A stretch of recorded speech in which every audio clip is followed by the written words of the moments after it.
دیکھا بہت ساری جماعتوں میں، خاص طور سے سیاسی جماعتوں میں ہم نے اپنے بہت دیکھا کراچی میں کہ قائدین جماعت اپنے جماعت کے کارکنوں سے تجدید عہد لیتے تھے میں سوچتا تھا کہ تجدید عہد اگر یہ دنیا والے لیں تو کارکن جمع ہو جاتے تھے۔ امام جعفر صادق علیہ السلام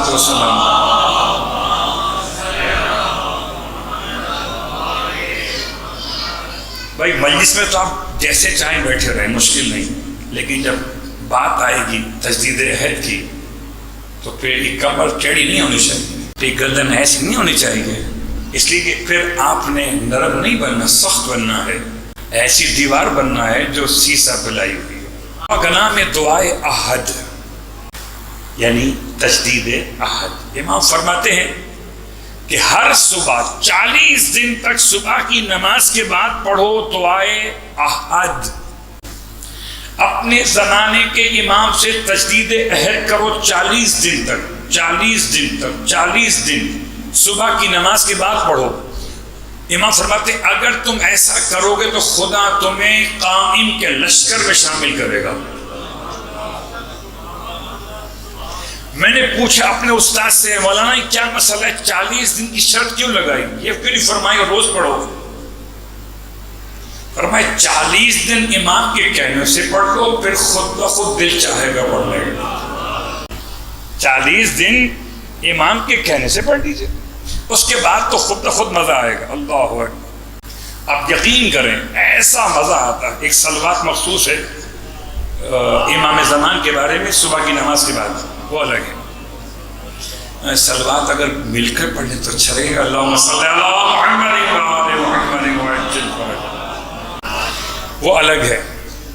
اس میں اللہم ھذہ بیعۃ لہ عنقی الی یوم القیامۃ، امام کی خدمت میں میں نے تجدید عہد کرنا ہے، میرے پاس امام کے ہاتھ تو نہیں ہے، کیا کروں؟ تو علماء کہتے ہیں کہ اپنے سیدھے ہاتھ کو اوپر رکھو اور اپنے سیدھے ہاتھ کے نیچے اپنے الٹے ہاتھ کو لے کر، اس کا پہلا جملہ ہے اللہم بلغ مولایا سیدی صاحب الزمان، اے خدا پہنچا دے میرے مولا و سردار تک بہترین درود میری طرف سے، میرے والدین کی طرف سے، میری اولاد کی طرف سے، سارے مشرق مغرب کے رہنے والے مومنوں کی طرف سے۔ اس کے بالکل آخر میں ایک جملہ کہ پھر اب بیعت کیسے کرو امام کی؟ اپنے سیدھے ہاتھ کو اوپر رکھو اور اپنے الٹے ہاتھ کو اس کے نیچے لے کر اللہم ھذہ بیعۃ لہ الی یوم القیامت، اے خدا یہ میری بیعت ہے امام زمان کے لیے، قیامت تک کے لیے۔ یہ ہر صبح کی نماز کے بعد پڑھی جانے والی زیارت بھی کہی جاتی ہے، صلوات بھی کہی جاتی ہے۔ دعائے عہد کے علاوہ دعائے عہد کے جملے سنیں، عجیب جملے کہتے ہیں مولا سے، مولا فرماتے ہیں اللہ سے ایسے کہو اللہم ان حال بینی و بینہ الموت، اے خدا اے خدا اے خدا اگر میں مر گیا، امام زمان کے آنے سے پہلے مر گیا، ان حال بینی و بینہ الموت، اگر میرے اور امام کی آمد کے بیچ میں حائل ہو گئی موت، الذی جعلتہ علی عبادک حتما مقضیہ، وہ موت کے جو تو نے اپنے بندوں پر حتمی فیصلہ قرار دی، فاخرجنی من قبری، تو مجھے میری قبر سے نکال لینا، میں تو سو ہی رہا ہوں ان کے انتظار میں، جگہ لینا۔ ارے اگر اصحاب کہف غار میں سو سکتے ہیں تو ان کو اٹھائے گا تو میں قبر میں سو مجھے اٹھا لینا، اب مجلس میں سو جاؤں تو اٹھا لینا۔ سلوات پڑھیں محمد وآلہ محمد۔ اللہ اکبر، یا رسول اللہ،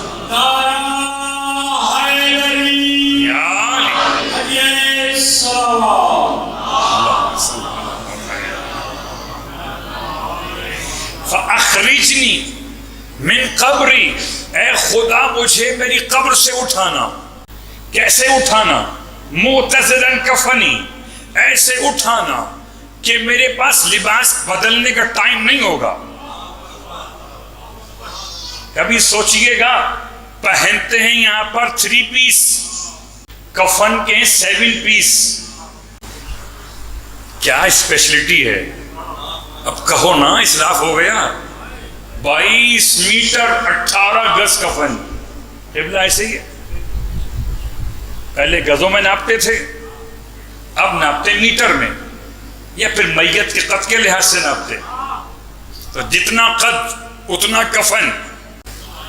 بات واضح ہو رہی ہے؟ میں سوچتا تھا کہ کفن میں اتنا سارا کپڑا ضائع کیوں کرتے ہیں؟ ارے ویسے دفن تو کرنا ہے، تو یہ کپڑا پہنا کے دفن کر دو. کہ نہیں، تمہیں نہیں پتا کفن اور ہے، اپنا لباس اور ہے. یہ لباس دنیا ہے، لباس نصرت امام نہیں ہے. تمہارا کفن تمہارا لباس بنے گا. معتذرن کفنی، اے خدا. معتذر کہتے ہیں ازار کو، ازار کہتے ہیں نیچے لنگ جو باندھی جاتی ہے. اور آپ کو تو پتا ہے کفن میں جو کپڑے ہوتے ہیں وہ سلے ہوئے نہیں ہوتے، نیچے ایک لنگ پہناتے ہیں. اگر آپ نے کبھی کسی کفن نہ پہنایا ہو تو بھائی یاد کر لیں، ایسا نہ ہو کہ کہیں مشکل میں آ جائیں، کوئی میت گلے پڑ جائے اور آپ کو اسے کفنانا پڑے. آپ کہیں وہ مجلس تو بہت سنی ہے، کفن پہنانا نہیں آتا مجھے. تو پھر کہیں ایسا نہ ہو کہ مولائی کسی اور کے ہاتھ لگے. اتنا خیال رکھیں، مولائی ہے تو آپ کے ہاتھ لگے بس. تو کفن کے ٹکڑوں میں ایک ٹکڑا ہے ایزار. ایزار کہتے ہیں لنگ کو. اور اس کے بعد ایک کپڑا ہے کفنی، جسے کہتے ہیں سرتا سری چادر کے ساتھ ہوتا ہے. ایک وہ جو کفن قمیص کے طور پر، ایک اس کے بعد چادر ہے. پھر مرد کے لیے الگ مستحبات ہیں، عورت کے الگ مستحبات ہیں. عجیب بات ہے، زندگی میں پردہ نہ کرے تو نہ کرے. میری بیٹی اور بہن خدا نہ کرے ایسا ہو، لیکن مرنے کے بعد مقنا بھی پہنے گی.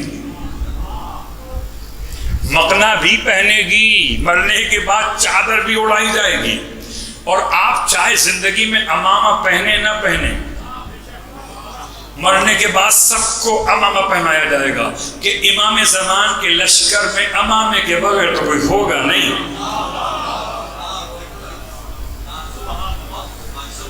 جا کے دیکھ لیجئے گا، کفن کے مستحبات میں امامہ نہ ہو تو مجھ سے پوچھئے. سلمان پڑھے محمد والے محمد.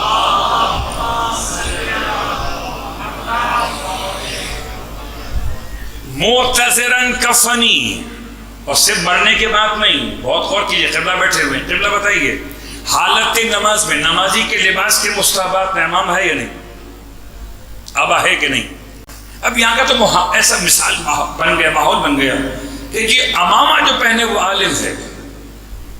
جو امامہ ہوتا ہے تو عالم نہیں ہے.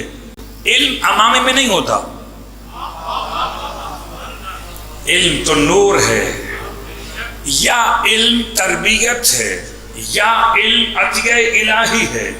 علم اگر تربیت ہو تو ضربہ یضربو پڑھ کے آتا ہے، اور علم اگر عطیہ الہی ہو تو خدا جس کے دل میں چاہے اتار دیتا ہے.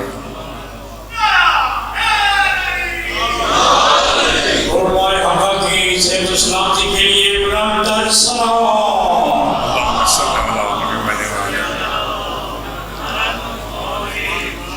قبلہ ہم سوچتے تھے امامہ پہن کے کیا کریں گے. معتذرن کفن، یہ خدا مجھے میری قبر سے اٹھا، ایسے اٹھا کہ میرا کفن میرا لباس ہو. شاہرن سیفی. ابھی صرف میں نے امامہ بتایا تھا، چادر بتائی تھی ابا کے نام سے، نہیں کچھ اور بھی کرنا ہے. وہ کیا ہے؟ شاہرن سیفی، میری تلوار، میری تلوار. تم کیا قبر میں ساتھ لے گئے تھے؟ کیا قبر میں تلوار ساتھ لے گئے تھے یا نہیں؟ پھر کیوں کہتے ہیں مولا کہو شاہرن سیفی، میری تلوار چمک رہی ہو، نیام سے باہر ہو. شاہر نیام سے باہر ہو. تو کوئی تلوار ساتھ میں تھی کہ نہیں تھی؟ یار بھائی ذوالفقار حیدری کا نیا نعرہ آپ یہ تو ہلکا لگایا آپ نے، نعرہ حیدری۔ تلوار پہ اگر دھار کمزور ہو تو مزہ نہیں آتا۔ تو ذوالفقار تو حیدری ہے، آپ کی تلوار کون سی ہے؟ اور قبر میں تلوار تو نہیں ہے ورنہ کٹے گی FIR۔ یہ تو اسلحہ ایکٹ کے خلاف ہو گیا۔ تو امام نے 1400 سال پہلے ایسا ہتھیار رکھوایا تھا، تم اپنے مرنے والوں کے ساتھ 2 لکڑیاں رکھو۔ بہت غور کیجیے گا، بہت غور کیجیے گا، بے مقصد کچھ بھی نہیں ہے۔ ارے آل محمد کے یہاں خاک بھی بے مقصد نہیں ہے، خاک بھی خاک شفا ہے۔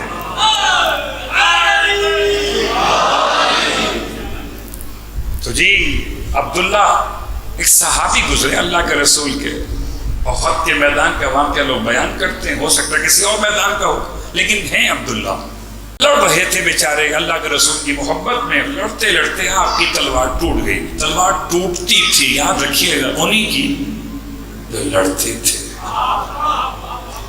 کتابیں میلی انہیں کی ہوتی ہیں جو پڑھتے ہیں۔ تو جی تلوار ٹوٹ گئی لڑتے لڑتے۔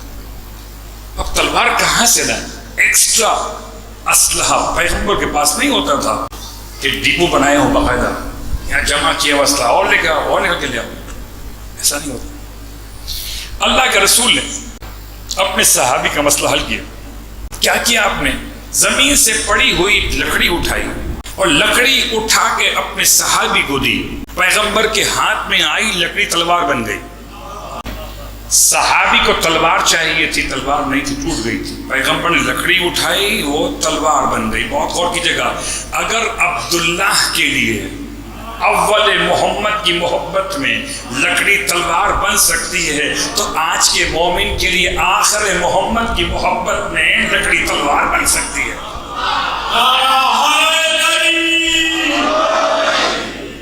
ورنہ قبلہ ہو سکتا ہے ابھی یہ پروف کرنا اتنا آسان نہ ہو۔ مسٹر ایلکم نے تو پروف کیا ہے کہ 200 سال پرانے درخت کو اس طرح پیوند کاری کی کہ 40 پھل ایک درخت میں اگتے، 40 پھل ایک درخت میں اگتے۔ عجیب بات ہے، اس کا نام ہی رکھ دیا گیا 40 ٹری یا ٹری آف 40، ایسا درخت اس میں 40 پھل لگتے۔ تو ہو سکتا ہے کہ پیوند کاری کوئی ایسی شکل بنا دے کہ ایک درخت سے کئی پھل نکلنے لگے۔ بہت غور کیجیے گا، یہ ممکن ہے کہ لکڑی میں ایسے ذرات مستقبل میں سمجھ میں آ جائیں جو اس کو لوہے میں ڈھال سکتے ہیں۔ ہو سکتا ہے، اس لیے یہ بات بڑی آسان سی ہے، لوہا اوپر سے آیا ہے، لکڑی زمین سے آئی ہے، اس کا آسمان ہے، اسی کی زمین ہے۔ اچھا یہ تو ایک تلوار کا مسئلہ حل ہو گیا۔ شاہرن سیفی قبلہ بیٹھے ہوئے، تو جملہ عرض کروں پھر کہوں گا آپ سے کہ اگر آپ نے کفن کسی کو پہناتے ہوئے دیکھا ہو، مردوں کو دیکھا ہوگا کہ 2 لکڑیاں ہوتی ہیں اور دونوں لکڑیوں پر روئی لپیٹتے ہیں، تو لکڑی 2 رکھی جاتی ہے، ایک اندر لگا کے باڈی کے ساتھ اور ایک اوپر رکھی جاتی ہے، اور دونوں پر روئی لپیٹتے ہیں۔ روئی کیوں لپیٹتے ہیں؟ کہ لکڑی چبھے نہیں میت کو، یا روئی لپیٹتے اس لیے ہے کہ اسلحہ خراب نہ ہو، اسلحہ خراب نہ ہو۔ کیا کروں میں؟ 2 لکڑیاں ہیں، روایت میں مقام پر سرکار ختم یہ مرتبہ صلی اللہ علیہ وسلم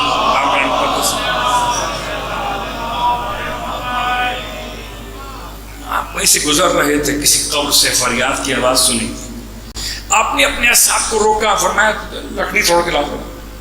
لکڑی منگوائی، اس سے 2 حصے کیے، ایک سرہانے گاڑ دیا قبر کے، ایک پاتین گاڑ دیا، آواز آنا بند ہو گئی۔ یا رسول اللہ کیا کیا آپ نے؟ کہ جب تک یہ لکڑی سرسبز رہے گی تب تک عذاب نہیں ہوگا، اس لیے روئی لپیٹتے ہیں کہ تازہ رہے گی تو عذاب نہیں ہوگا۔ جب عذاب نہیں ہوگا تو اس کا فائدہ اٹھے گا، تو تلوار تازہ ہوگی تو اس کا فائدہ اس لیے جائے گا۔ شاہرن سیفی مجردن قناتی، اور اے خدا میرے نیزے کی نوک چمکتی ہوئی ہو. تو دو ہتھیار چاہیے اور دونوں قبر کے اندر. اب یہ خدا کا مسئلہ، کس کو تلوار بنائے، اس کو نیزہ بنائے. اور اسی دعا میں میں آپ کو وہاں لے کے پہنچنا چاہتا تھا. آئیے، وجعلنی، خدا مجھے کیا بنائے؟ امام کے انصار بنائے، امام کا شیعہ بنائے، امام کا اتباع کرنے والا بنائے. وجعلنی من المستشہدین بین یدی، اور مجھے قرار دے امام کی خدمت میں شہید ہونے والوں میں سے. کون سا شہید؟ وہ شہید نہیں کہ جو آ کر بیچارہ پھنس گیا ہو، نہ نکل سکا اور شہید ہو گیا. آپ تعریف کر رہے ہیں. طائعن غیر مکرہن فی الصف الذی نعت اہلہ فی کتابک صفا کانہم بنیان مرصوص. اے خدا مجھے قائم کے ساتھ ایسی شہادت نصیب کرنا کہ میں امام کی خدمت میں امام کے سامنے مارا جاؤں. طائعن، اپنی رضا اور رغبت کے ساتھ. غیر مکرہن، مجبوری میں نہیں. گیا تھا بیٹے کو بچانے، سلوات پڑے محمد وال، ابا شہید ہو گئے.